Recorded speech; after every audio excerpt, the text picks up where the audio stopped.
Hi, my name is Bianca. I go by the name of Honeybee. In the last video, I spoke about how narcissistic mothers destroy their daughters. And in this video, I want to speak about how narcissistic fathers destroy their sons. And I'm coming from a perspective of having dated narcissistic sons, but also knowing that they have had narcissistic fathers. I think we live in a society right now where everything is becoming narcissistic, whether we admit it spiritually, emotionally, socially, or not.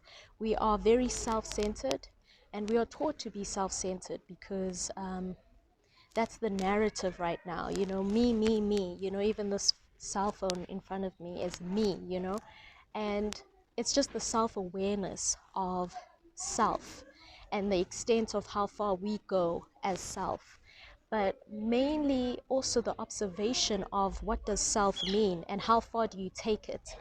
So I'm just coming from an experience of realizing that, you know, it goes to the extreme of really hurting sons and daughters. So with sons, I've noticed that you know, we don't have father figures that are emotionally supportive. We have absent father figures for mothers, daughters, children, and in society.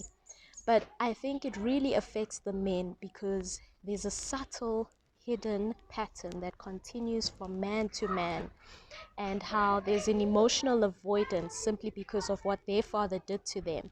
There's also this subtle continuation of how to become my father, you know, without saying that I'm like my father. A lot of sons are destroyed by their narcissistic fathers. They end up being like their fathers, whether they admit it or not. They end up also having children they don't really want and abandoning the children that they don't really want to have, and blaming the mother for, you know, saying, I'm not, you know, she doesn't want me to see my daughter or my son, but actually not taking the accountability of the fact that he also created a child. There's a lot of layers that come with the idea of narcissism, and how fathers destroy sons. And in this video, I just wanted to share my insights a bit. I'm not an expert of this topic, but I do know that it's very important to raise these awarenesses of how narcissistic fathers have an influence on sons. And part of it is with regards to a relationship with the opposite sex, the female, and how, you know, psychologically he builds on what his father did to his mother, the son, basically. And I want to speak about that because it's so important to have conversations that are difficult to have, even if you are knowledgeable about it or not. But one of these is, I'll give a scenario, is you know, there was a guy that I was dating, and he was going through a difficult time with his father. And in the relationship, you could tell that he was hurt by what his father did, you know, to his mother. His mother was very abusive. I mean, his father was very abusive to his mother. And over time, you know, he spoke about how his mother, you know, never stood up for herself and all of that. But slowly, he himself became his father. Slowly, he wanted to also be very abusive out of the need for control. And thank God I was strong enough to notice the pattern here, you know, and thank God I was strong enough to say, you know what, I'm not tolerating disrespect.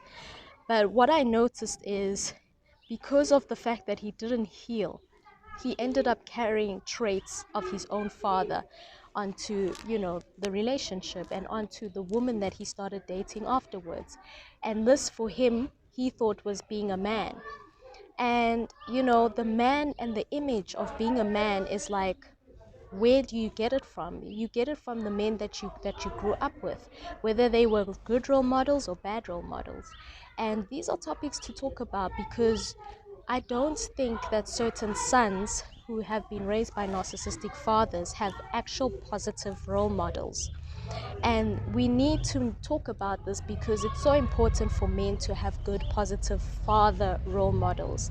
Otherwise, there's a subconscious pattern and narrative that continues from man to man, son to son, father to father. And it's all about the emotional regulation and the need for control and the need to be seen through aggression or possession or obsession, you know. And I think as men, it's very important to speak about these things and realize, has your father been narcissistic towards you? And what traits did you take from him to survive? You know what I mean? What traits did you take to another relationship? Who are you attracting with the opposite gender? You know, are you attracting your mother? Are you attracting women that allow you to become your father?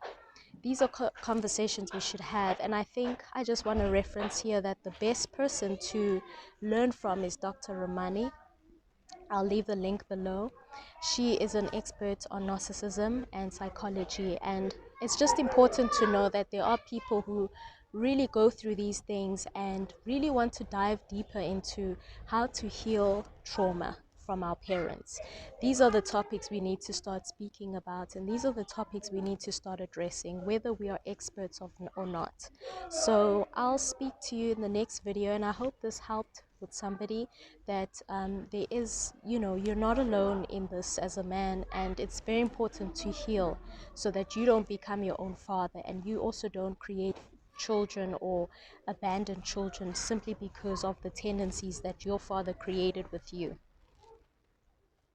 And I'll see you in the next video. Ciao.